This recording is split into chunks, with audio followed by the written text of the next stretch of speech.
Well, folks, it's Rod, Win by Tuning. It is a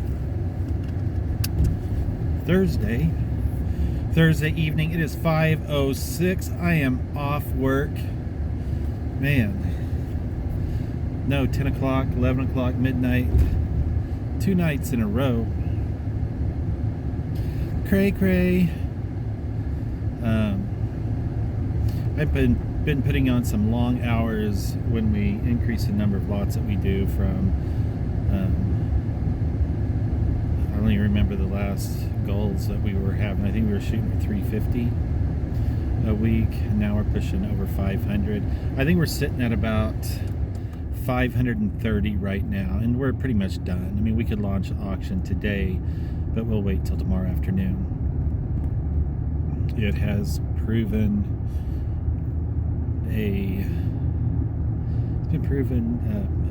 pretty well that it's worth our time to put into it. We did train Ashley today on building lots. It'll be a continued effort as we we let her loose, taking photos and descriptions. Kathleen reviewed some of them last night. Most of the issues we had was to no fault of hers, but more my own, because the location I set her up out on the front in the showroom, if you will. Kind of had her, and I should have known. I mean, it was a rookie mistake. I had her sitting perpendicular to the front window where the sun comes shining through, so it was causing an odd glare. So I've since moved her location up toward the front of the showroom so she didn't have all that side light coming in and causing those odd glares. Outside of that, with the exception of 1 or 2 items that I had her just sitting out on the floor, it was too busy in the background, so I showed her how to just lay the items down on the floor, and it almost makes it look like they're standing up against a carpeted wall. But do a couple profile pictures that way there's no shelves in the background distracting a viewer. So outside that, her speed has been good. Of course, there's always going to be room for improvement on that. Even I sometimes get distracted. One of the things that we're constantly distracted with is customers, and I don't mean to say that they're a distraction in a negative sense, but that it always takes away from our productivity in photographing. I'm the first to tell you I love all my customers, and I enjoy every minute I get to sit and chat with them. It's not the coronavirus. A lot of conversation about that going on. I sit and I don't sit and wonder, but I wonder how many people actually have contracted the coronavirus that just didn't know it, because they said, well, I don't feel that bad. I mean, I got a little bit of a cold going on. It's not as bad as the flu I had 6 months ago, so I'm not even going to worry about going to the doctor.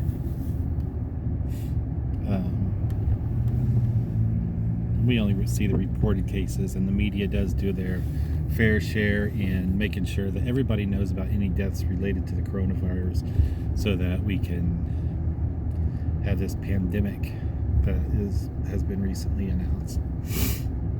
I'm just sitting back and watching, waiting for it to all go past. In a couple of years, there'll be a new disease. From my understanding, coronavirus has been around for quite some time. So it makes you question what is going on that they don't want us to know about.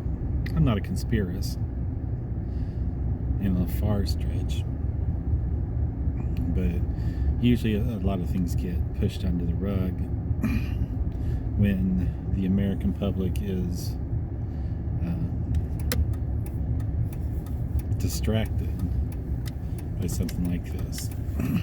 I still have not understood the toilet paper issue. I don't know why everyone's going out and buying toilet paper. I never saw anything that said that coronavirus gives you the runs, that you need to go out and buy tons of toilet paper. I'm happy to see that eBay's buckling down on people trying to charge astronomical prices on items like hand sanitizer and air mask and whatnot. The media has done its fair share of making sure we see the Walmarts, the Costco's, major retail outlets running out of these items and toilet paper. I had someone that come into the store today that works at another grocery store. They said they have truckloads of toilet paper. Somebody else in the last couple of days said, well, Winco, which is another store that's local, they're running specials on it. And they had plenty of it. But so it's interesting to think about why the media is so insistent on covering the locations that are out of it, and then people are out going and buying it when it is on the shelves in fear that they're not going to be able to get it when they need it.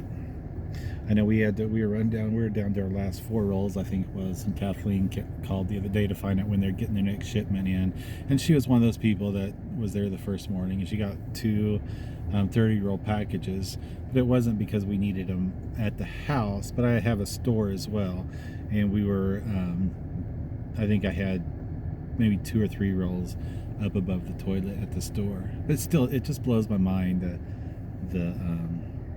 the hysteria that's been driven by the media.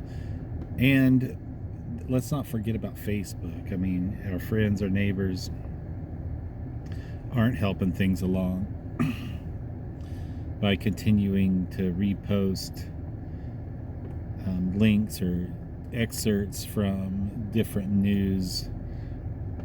I call it news in quotes because there's a lot of websites out there that make themselves to appear like a valid source of news when it really clouds the details to make things swayed in one direction or another. But everybody hang in there. It's gonna go over. If I do get the coronavirus and die, it probably has to do with other issues that I've had that I may not have known about. But it's like you take Washington. Everyone talks about how many deaths there were in Washington, but what they don't understand is in the print as well were notes of these people having underlying issues, health issues. But no one wants to point out that those might have been a concern as well. Yeah, that's it. I've been rambling for about 8 minutes now. I'm going to go ahead and head inside. I'm getting ready to help make dinner. Kathleen is with Isabel at piano lessons, and those run for another couple hours. So I will be in there getting ready to prepare for dinner, and it's just good to be home. Be home at a decent hour. Maybe I'll have a cold one. I'll have a cold one on you. Anyway, that's it for today. Just touch back base on our real quick. Our live streams. We're live streaming our life at the store. It's not going to be anything overly exciting. You're going to see some cool stuff that comes through that we're photographing that's coming up in upcoming auctions. You might catch an argument here or there or a heated discussion. You'll see there'll be times when you might see our customers coming in and out, seeing me drop things on the floor like I did today, but kind of seeing the flow of the business. Try to be as transparent as possible. If we do unexpectedly drop our stream, it's probably because one of us got pissed off at the other. But it's always a joy to have Kathleen on as well. Please forgive her language. It seems like, man, you put a camera on her and she starts cussing like a sailor. And if on occasion my butt crack peeks through, I'm really working on making sure that doesn't happen. I will work on making sure that I wear a belt at work as well now that I've been doing these live streaming. But anyway, that's it for today. Have a great evening. Peace out.